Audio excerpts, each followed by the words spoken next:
Alors pour vous, Davy, aujourd'hui, c'était simplement rester tranquillement dans le peloton. Vous pensiez à quoi à ce moment-là, Davy?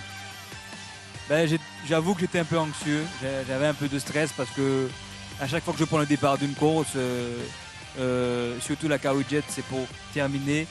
On a un système au temps depuis quelques années qui est très pénalisant quand on prend panne.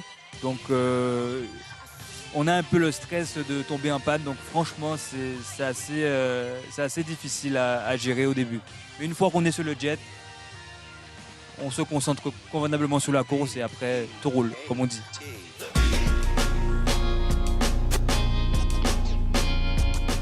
Je sais que vous êtes un sportif fair play. La victoire cet après-midi de celui qui a beaucoup donné, qui a beaucoup animé la course, Warner, vous a fait plaisir, j'imagine.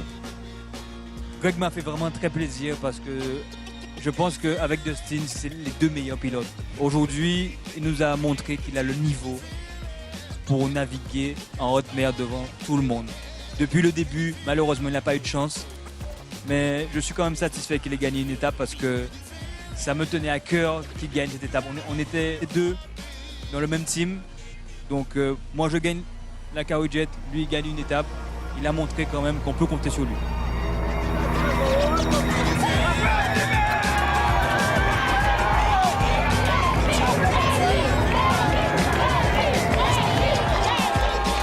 Davy, merci beaucoup, félicitations à vous et bravo pour cette victoire. Vous rentrez dans le club très fermé des doubles vainqueurs de la KO Jet. C'est l'une des premières fois, sinon la première fois, qu'on a un podium 100% guadeloupéen.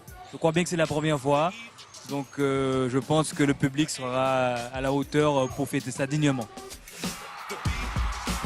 Je demandais beaucoup d'applaudissements pour Yann Bonamar. Deuxième sur la deuxième marque de ce podium, le Guadeloupéen Marc Forbin. Mesdames et messieurs, le champion du monde 2012, après avoir été champion en 2007, revient 5 ans après, champion du monde 2012, Monsieur Davy Maitilango. Davy Maitilango, champion du monde 2012.